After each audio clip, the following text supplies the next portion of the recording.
Today, I'll be talking about the pursuit of happiness. The reason today I'll be talking about the pursuit of happiness, because if you think about it, all of our daily decisions and actions that we take in our life are based on whether we'll be happy or not. For example, some of us go to the gym so they can be healthy, so they can be fit, in order to avoid pain and be happy. Sometimes it's visiting family and friends in order to be satisfied and happy. So happiness is the core element of our life, and it alters all our decisions in our life. Now, many scientists, many researchers, many academics have all researched this topic, yet none of them has reached the correct answer to this question.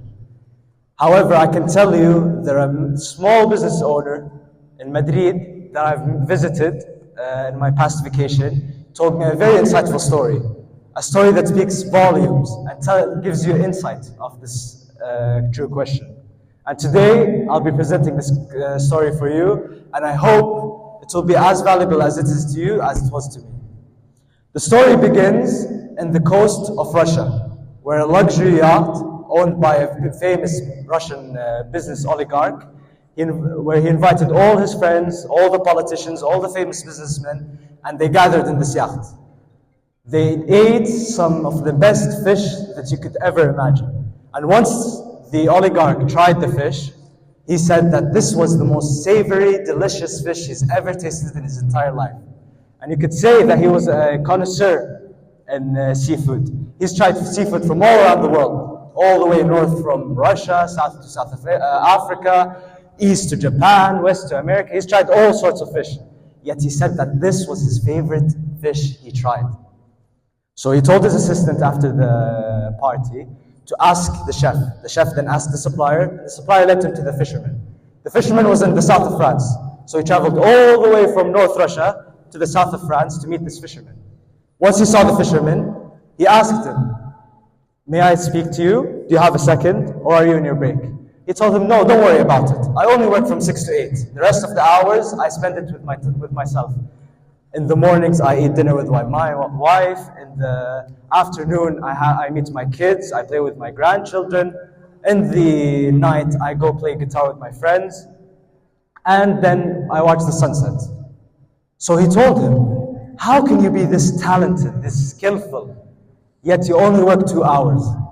And you're living a very modest life?" Well, the fisherman asked him, "What am I supposed to do?" The businessman told him very swiftly, he told him that you have to work harder. You have to work from 6 to 6. You have to have a break for 1 hour and return working for 3 more hours. This is the way you can achieve true happiness. Then the fisherman asked him, "What will I achieve by doing so? What am I going to gain?" The businessman was a bit startled. He was like, "What do you mean? First, you have to make money. After you make the money, you hire the employees. These employees will train more employees, the business will grow, you'll scale it up, you'll dominate your market, you dominate this competition, you'll go from 1 franchise to 2, to 3, to 4, you'll become international. Afterwards, you have to go to New York, go to the Wall Street, go and sell like 50% of your stock. Keep the other 50 in case something goes wrong with this money. Then you'll be a billionaire. And once you become a billionaire, you'll truly be happy." So the fisherman asked him, "What will I achieve by being a billionaire?" So the businessman told him, "You will eat breakfast with your wife, meet your grandchildren, chat around with your children, play guitar with your friends, and watch the sunset in the night." This was a true moment where the circle was fully connected. Because the thing you're trying to achieve after all this work, all this time, is right in front of you. And there's many lessons you can learn from this short little story. The first is that you have to be ambitious. You have to be like the businessman, hard worker, ambitious, aspirations. I'll be the best. I'll be the greatest in so-and-so. I'll be famous. I'll be rich. But you can also learn to enjoy the moment, enjoy the life. Just like the fisherman who is doing everything he can to enjoy the little moments with his friends and family. However, the true lesson in this story is to be balanced, to have the stick right in the middle.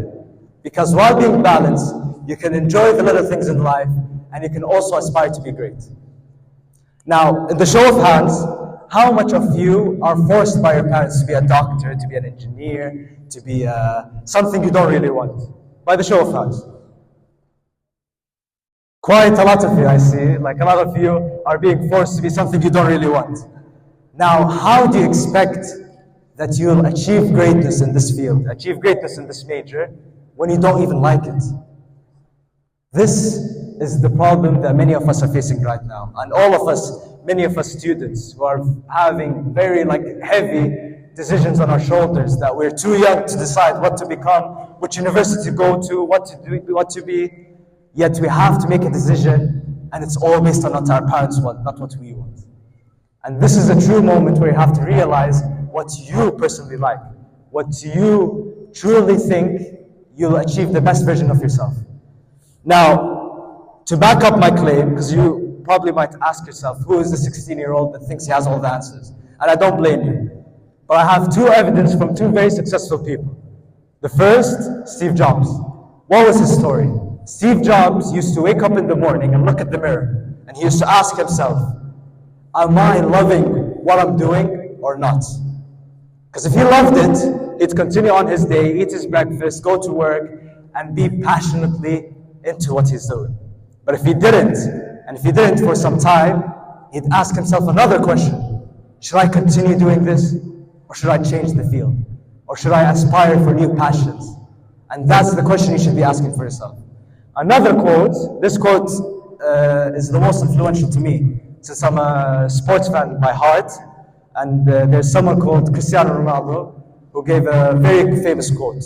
His quote is, dreams are not what you see in your sleep.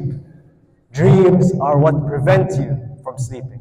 And that's how your mindset should be, and that's how you should aspire to become, what you should build your journey upon. Because you have to enjoy the journey, because 80% of it is the journey. The last 20% is the results. So you have to enjoy what you're doing. To conclude everything, I'd just like to say that you have to be grateful and love the things you have while achieving what you want. Thank you everybody for listening.